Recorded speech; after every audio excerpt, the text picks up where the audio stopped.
Hello friends, घरच्या tasty खाण्यामध्ये तुमचं खूप खूप मनापासून स्वागत आहे। आज आपण एकदम मस्त असा थंडगार, शरीराला थंडावा देईल आणि उन्हाळा स्पेशल असा शरबत बनवून तयार करणार आहोत। आणि ही रेसिपी खूप सोपी आहे, खूप कमी साहित्यामध्ये मस्त असा एकदम मार्केटपेक्षाही चांगला शरबत बनवून तयार करणार आहोत। त्यासाठी एक पातेलं घेतलेलं आहे, त्यामध्ये आपल्याला 1 कप इतकी साखर ॲड करायची आहे। साखर ॲड केल्यानंतर याला चमचने फिरवायचं नाही, 5 मिनिटापर्यंत याला असं सोडायचं। थोडी थोडी साखर विरघळायला लागली की त्यानंतर चम्मचने याला मिक्स करायचं आहे। जर आपण कंटिन्युअसली चालवत राहणार चम्मच त्यामध्ये तर व्यवस्थित लवकर विरघळणार नाही साखर। त्यासाठी 2-3 मिनिटापर्यंत असं सोडायचं आणि त्यानंतर साखर ऑटोमॅटिक लवकर विरघळते आणि कॅरमलाइज होते। तर बघू शकता इथे 2-3 मिनिटांमध्ये लगेच साखर पूर्णपणे कॅरमलाइज झालेली आहे। तर पूर्ण साखर कॅरमलाइज झाल्यानंतर यामध्ये अर्धा वाटी इतकं पाणी ॲड करायचं आहे। खूप जास्त पाणी ॲड करायचं नाही, फक्त अर्धा वाटी इतकं इथे पाणी ॲड करून घ्यायचं आहे।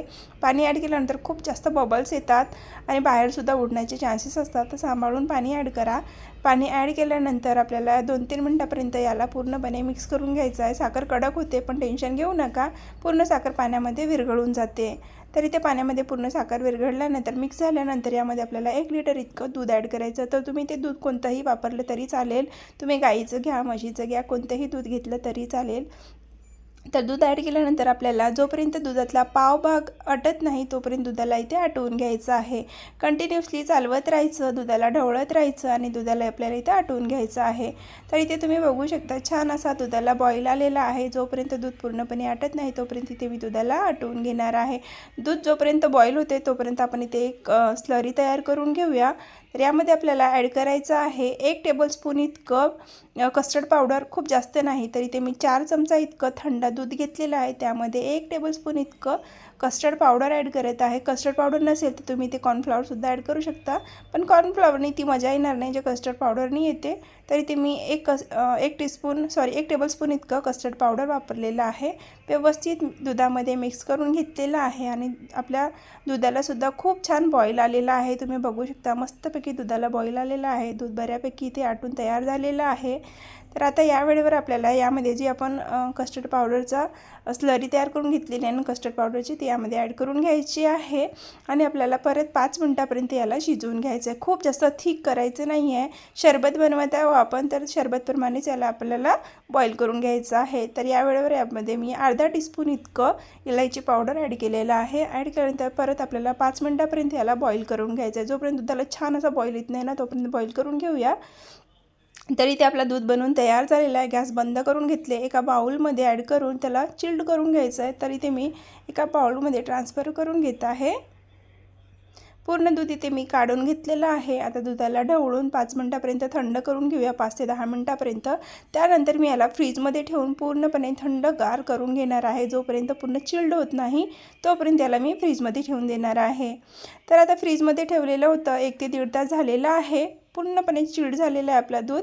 तर आता आपल्याला लगेच सर्व करायचं आहे। ज्यावेळेला आपण सर्व करतो की नाही त्यावेळेलाच आपण ही प्रोसिजर करायची आहे। तर इथे मी सब्जा सीड घेतलेले आहे, तर 1 चमचाभर किंवा 1 टेबलस्पून इतकं सब्जा सीड घेतलेलं आहे। त्याला 2 ते 3 मोठे चमचे भरून पाणी ॲड करायचं आहे। जास्त वेळ लागत नाही, अगदी 2 ते 3 मिनटं लागतात हे भिजायला। तर इथे पाणी ॲड केलेलं आहे, त्यानंतर व्यवस्थित त्याला मिक्स करून घेतलेलं आहे। सब्जा सीड रेडी झालेत, लगेच आपण सर्व करूया।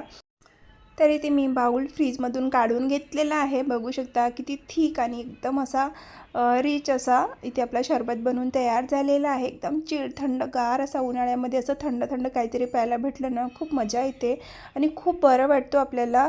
तर मस्त आपला शरबत थंडगार झालेला आहे। लगेच त्यामध्ये 1 मोठा चमचा भरून सब्जा सीड ॲड करायचा आहे, जो आपण भिजत ठेवलेला होतं ना तो आपल्याला यामध्ये ॲड करून घ्यायचा आहे। व्यवस्थित ढवळून मिक्स करून घ्यायचा आहे। खूप जास्त पण टाकायचं नाही, फक्त 1 मोठा चमचाभर टाकायचं, 1 टेबलस्पून इतकं टाकून घ्यायचं आहे, कारण तो फुलल्यानंतर खूप जास्त होतो।